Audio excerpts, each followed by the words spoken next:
सुनवाई के दौरान उन पर हमला हुआ। बड़ी खबर इस वक्त आ रही है, सीएम रेखा गुप्ता पर हमला। बीजेपी ने सीएम रेखा गुप्ता पर हमले की निंदा की है। ये बात सामने आ रही है कि किसी ने जन सुनवाई के दौरान सीएम आवास पर ही उन पर हमला किया है। अनूप गुप्ता हमारे सहयोगी ज्यादा जानकारी के साथ फोन लाइन पर मौजूद हैं। अनूप जी, क्या जानकारी आ रही है?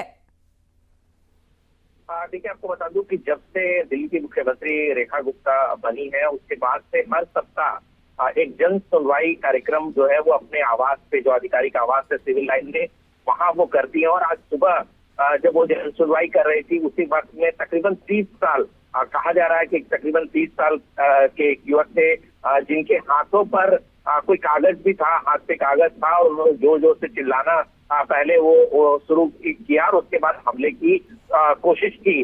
जो फिलहाल जानकारी मिल पाई है, पुलिस कस्टडी में है, लेकिन क्यों इन्होंने हमला किया, क्या इनकी मांग थी, क्यों चिल्ला रहे थे, ये सारी जानकारी थोड़ी देर के बाद आएगी। लेकिन दिल्ली बीजेपी की तरफ से बहुत तीखी प्रतिक्रिया आई है कि जिस तरीके से हमला हुआ है, ये कहीं ना कहीं किसी भी तरीके से इसे ठीक नहीं कहा जा सकता। हालांकि दिल्ली पुलिस से अब इंक्वायरी करेगी और उसके बाद पता चल पाएगा कि ये कैसे हुआ। लेकिन इतना तो तय है कि एक बहुत बड़ा सिक्योरिटी लैप्स इसको मान सकते हैं। वाकई ये सुरक्षा में एक बड़ी चूक, जन सुनवाई। लेकिन अनूप जी, ये भी बात है, जन सुनवाई के दौरान जो आम पब्लिक, आम जनता सीएम से मिलती है या अधिकारियों से मिलती है, तो वो आमना सामना होता है, 1 to 1 होता है। यहां पर भी वही हुआ होगा। फिर वो युवक हमला करने में सक्षम कैसे हो गया? देखिए, जिस बात का आप जिक्र कर रही हैं, वाकई 1 to 1 में इंटरेक्शन होता है, लोग सामने जाते हैं, अपनी बातें कहते हैं। ऐसे में इसको रोक पाना इतना आसान नहीं होता है, क्योंकि देखिए कोई हथियार से हमला नहीं है। अगर वो कोई आदमी फाइल लेके जाता है तो उसका परमिशन होता है, वो फाइल लेकर कोई भी जा सकता है। जन सुनवाई इसी के लिए होती है।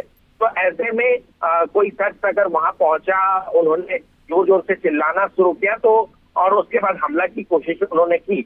अब ये देखने वाली बात होगी कि आखिर इतना रंज किस बात का है। क्या ये जो हमला है वो पॉलिटिकल मोटिवेटेड तो नहीं है, किसी के द्वारा भेजा गया तो नहीं था। ये सारी बातें जो है इंक्वायरी में पता चलेगा, या वाकई उस शख्स में वाकई कोई मांग थी जिसका रंज उन्हें था, जिस वजह से उन्होंने हमला किया। तमाम चीजें जो है जी, तो पुलिस इस मामले की जांच कर रही है कि क्या किसी नाराजगी में उसने ये कदम उठाया, किसी आवेश में उठाया, या फिर राजनीतिक साजिश के एंगल से भी पुलिस मामले की जांच पड़ताल कर रही है, पूछताछ कर रही है।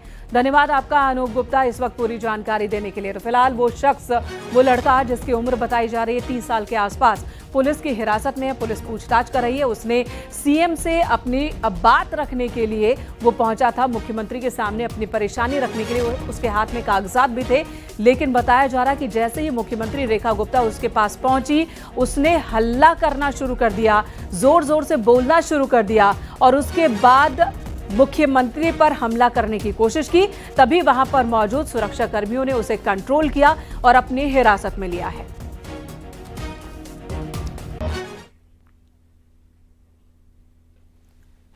यहां रुकेंगे एक छोटे से ब्रेक के लिए। खबरें ब्रेक के बाद भी जारी हैं।